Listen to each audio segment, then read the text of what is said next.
If somebody is kind to you now and your first instinct is to recoil, to minimize your needs, to say you're fine when you're not, to suddenly feel exposed instead of relieved, there is nothing wrong with you. That reaction is not ingratitude, it's memory. Your body remembers a time where support was never free, where help came with strings, where kindness was followed by obligation, when being cared for meant being owned, monitored, or later punished for needing anything at all. So now when someone offers you real support without demand, your nervous system doesn't soften. It braces, it scans, and it looks for the invoice that hasn't been handed to you yet. This episode is not about teaching you how to accept help better. It's about telling the truth about why receiving feels dangerous in the first place. Your independence may not be empowerment, why your self-sufficiency might actually be armor, and why learning to receive without collapse is one of the last and most uncomfortable stages of recovery of narcissistic abuse. If support feels exposing instead of stabilizing, it's not because you're broken. It's because your body learned that safety was once conditional, and conditional safety wires a person to survive alone.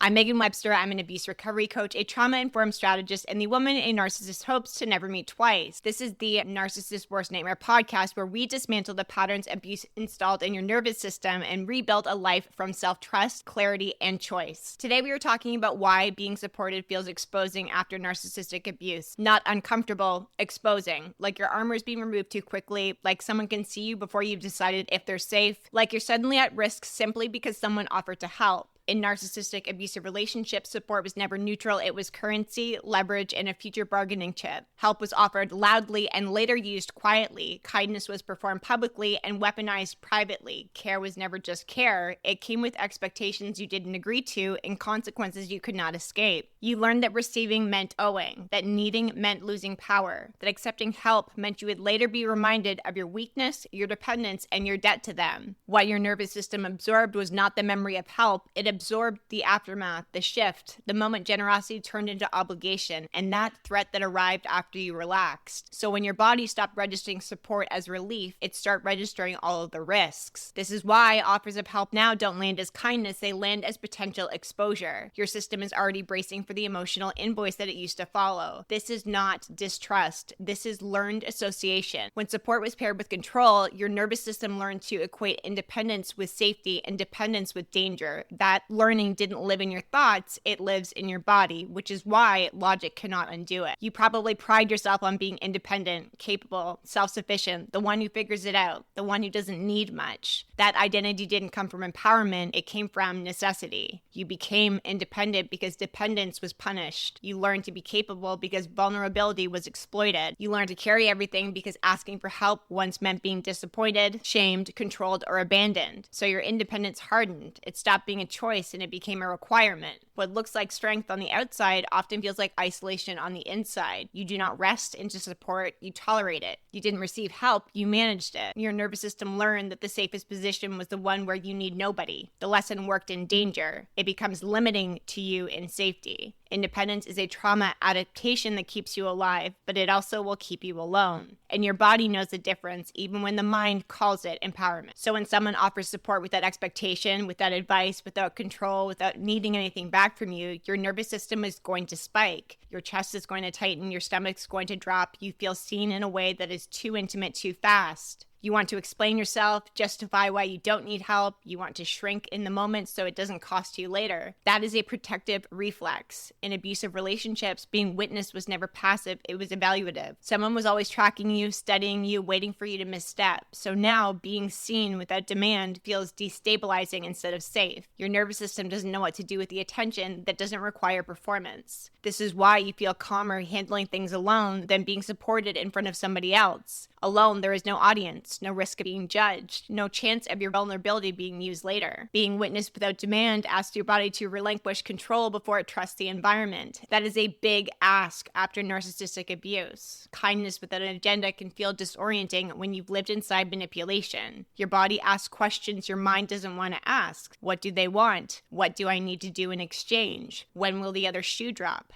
How will this be used against me later? This suspicion is not negativity, it's memory. Your nervous system learned that kindness was often the prelude, not the promise. It learned to scan beneath the generosity for threat, and that vigilance once kept you safe. The problem is not the instinct. The problem is when the instinct is never updated. If every kind gesture is treated as a trap, you remain emotionally armored in environments that no longer require it, and your body stays locked in anticipation. Learning to receive kindness requires new data, not reassurance, not positive thinking. Repetition of clean experiences that support arrives and does not turn on you. That is how suspicion softens, not through trust declarations, but through actual evidence. I want to share a personal story with you. I just hit 5 years of sobriety in the fall. While I'm no longer in AA, I wanted to take you back to when I first walked in the rooms. I did not trust that program, and the program itself became the principles of my life, but it's not what saved my life. The community did. I didn't know how to be supported. I didn't know how to sit in a room of people who saw me clearly and didn't actually want anything from me. No control, no leverage, no performance. People consistently showed up. They listened, they remembered my name, they checked in on me without hovering, they didn't fix me, they didn't own me, they didn't keep score, and they didn't judge me for my past or the mistakes that I made. To say that I was distrusting is light. My nervous system did not relax, it panicked. I wanted to disappear, I wanted to minimize, I wanted to prove I was fine, I plastered a smile on my face, and I wanted to leave before I owed something that I couldn't repay. But I stayed, and not because it felt good, because something in me knew that that discomfort wasn't danger. It was very unfamiliar safety. That community taught my body something my intellect already knew, but it couldn't enforce. The support does not have to cost you yourself.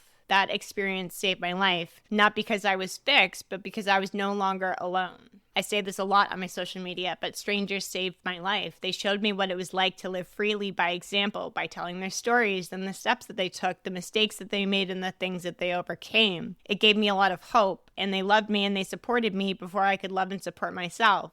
The main reasons I became a coach to be of service of other women, to help them through a challenge, a season that carried abuse, trauma, addiction, mental health, and love and support them to the other side. I've worked with over 400 women now in less than 4 years, and I'm insanely grateful for that. Being supported requires you to be seen as you are, not as you perform, not as you manage, not as you present yourself.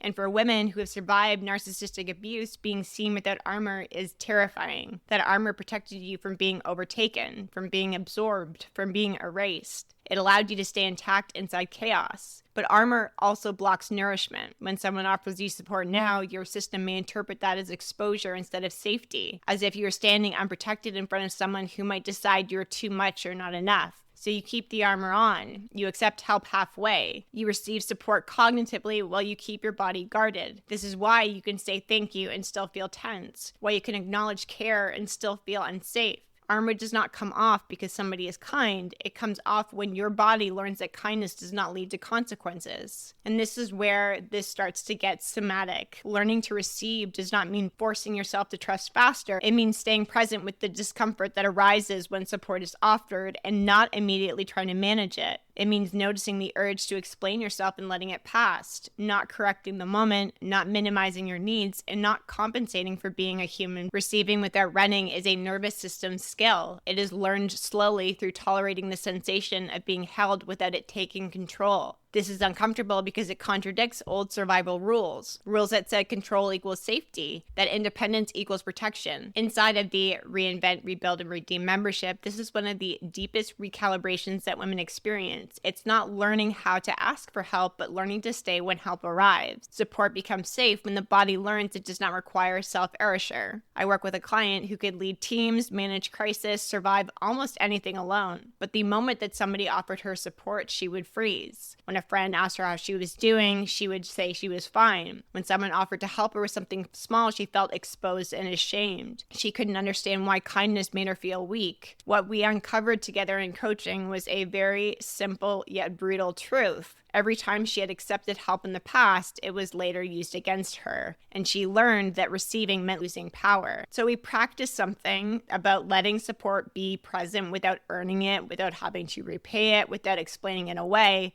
And at first, her nervous system was reacting like she was in danger. Over time, it learned a new pattern that support can exist without debt and care can be mutual. That shift changed how she related to anyone, including herself. Real support is not rescuing, fixing, or owning. It is mutual presence without obligation. It's care that does not create debt. It's support that doesn't actually require loyalty, performance, or repayment. Transactional support keeps score. Mutual support builds capacity. When you redefine support this way, your nervous system begins to relax. Not because people are perfect, but because the rules have changed. You no longer have to earn care. You no longer have to repay kindness. You're allowed to receive without collapsing or disappearing. This is not about becoming dependent. It's about becoming relational. If support still makes you flinch, it does not mean you are ungrateful or broken. It means your body remembers the time when care was not safe. So this is not failing at healing. You are standing at the edge of the last threshold, learning to receive without armor, how to trust without disappearing, that you no longer have to survive alone. If this episode cracked something open in you, good. That means your nervous system is starting to recognize itself in what I shared today. Please share this episode with another woman who thinks her independence is strength but feels exhausted carrying everything alone.